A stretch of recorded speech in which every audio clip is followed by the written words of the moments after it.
જય શ્રી દ્વારકાધીશ મિત્રો, તો કેમ છો બધા? મજામાં જશો તો ફરી એક નવા બ્લોગમાં તમારું સ્વાગત છે. તો આજે આપણે જાણવું છે ડાયરામાં. અને સૌથી ન્યારો સૌથી પ્યારો મારો બનાસકાંઠો, એ બનાસકાંઠાની ધરતીમાં આજના તમે જાઓ કેવા સંતોની તાકાત તો જો. આ ભગવા પહેરીને એમને નથી ફરતા બાપુ. આ ભગવાની પાછળ ક્યાંક કુદરતે એના બાનાની લાજ રાખી છે. આ કપડું છે ને ભગવું, એ બાનાની લાજ કુદરતે રાખી છે એની. ભલે ગમે એ હોય પણ એને ગમે એમ તો ભગવા પહેર્યા છે, રામનું નામ લીધું છે.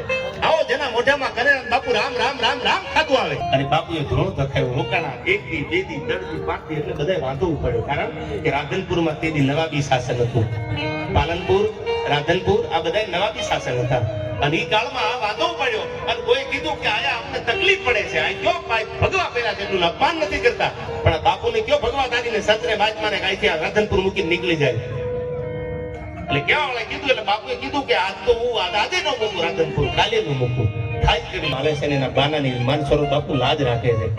પછી બધા ભેળા થયા અને કીધું કે બાપુ તમે હિન્દુના સાધુ છો, એટલે અમે તમને રિસ્પેક્ટ સાથે એમ કહીશું કે રાધનપુરના મેદાનમાંથી હું નીકળી જાવ. અમારે આ જે કઈ ભજન ભાવ જે કઈ કરવું છે ને એમાં તકલીફ પડે છે બંદગીમાં.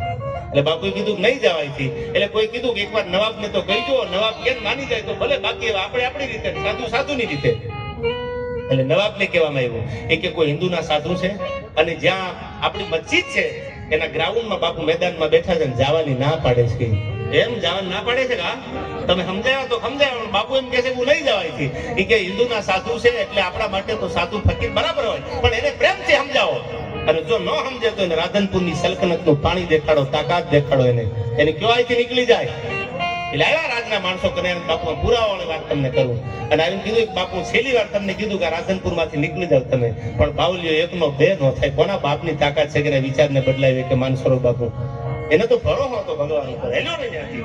અને એટલું બહુ જયારે નવાબ પોતે આવ્યા પાલનપુરના, રાધનપુરના, અને કીધું કે બાપુ નીકળી જાવ અહીંથી. અને ત્યારે બાપુએ કીધું નીકળી તો જાવ તમે, બહુ નીકળવાની વાત કરો છો તો નીકળી જાવ, પણ એક શરતે નીકળો અહીંથી. કઈ શરત?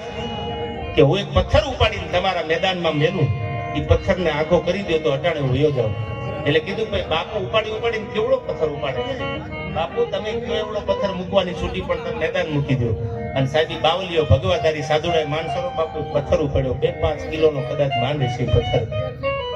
એ પથ્થર ઉપાડી અને મેદાનમાં મૂકી અને રાધનપુરના નવાબને એટલું કીધું કે નવાબ આ પાણાને હલાવી દો અહીંથી, અટાણે મૂકી દો અહીંથી. એટલે માણસોને કીધું કે લઈ જાઓ પથ્થરને, હટાવી દો, ફગાવી દો અહીંથી. 1 જણો 2 જણો કન્યાન બાપુ બધા ભેળા થયા. પણ બાપુ આ ભગવાદારીનો કન્યાન જેવો મગજનો ફાટેલો સાધુડો. આવો માણા લાગી ગયેલી આ જોવું છે મારા ધર્મને કોણ હટાવે અહીંથી. બાપુ 5-25 જણા માણસો બાપુ ભેળા થયા, પણ પથ્થર મૂકેલો હલ્યો નહીં. રાધનપુરના નવાબે કીધું કે પથ્થર નથી હલતો. ના નવાબ નથી હલતો. બોલાવા બીજા માણસો બોલાવ્યા. આ સત્ય ઘટના કોઈ દજકથા નથી. બીજા માણસો બળ કર્યું, તાકાત કરી, પણ બાપુનો મૂકેલો પાણો હેલ્યો નહીં નથી. પથ્થર એટલે પાણો નાનો, બાપુના વાંચને ઉપડેલો પાણો મેલેલો હેલ્યો નહીં. નવાબ બધું જોવા બેઠા કે સાલું એક આ બાવલીએ પાતળું દુબળું દેહ છે, એ સાધુડાએ ભગવાધારીએ મૂકેલો પાણો કોઈ નથી રાધનપુરની સલ્તનતથી આગો ન થાય. બહુ મહેનત કરી અને પછી ન થયું. એટલે નવાબ સમજી ગયા અને એને બાપુના પગમાં પડીને એટલું કીધું, બાપુ મને એ તો કહો તમે એવું કયું જાદુ કર્યું તમારા હાથેથી ઉપાડેલો એક પથ્થર રાધનપુરની સલ્તનત આખી તૂટી જાય, પાણો હલે નહીં અહીંથી. તેથી ભગવાધારી આ સાધુડો હનુમાન બેઠો છે.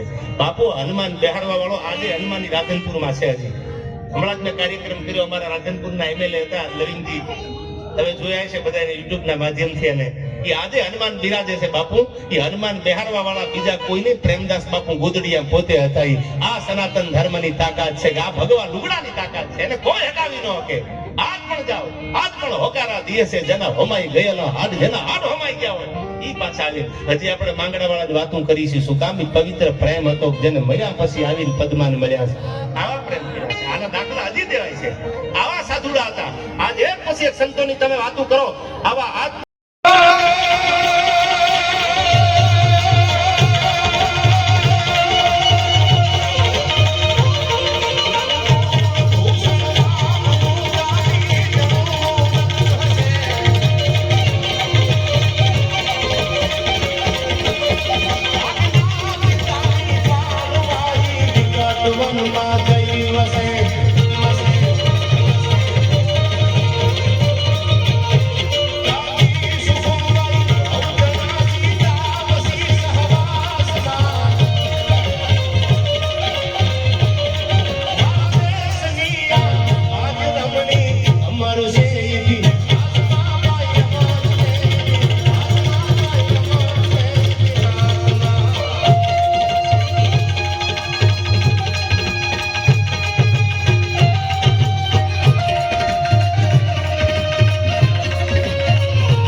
તો થઈ ગયો છે ને આપણે આવતા રહેશે હોટલે.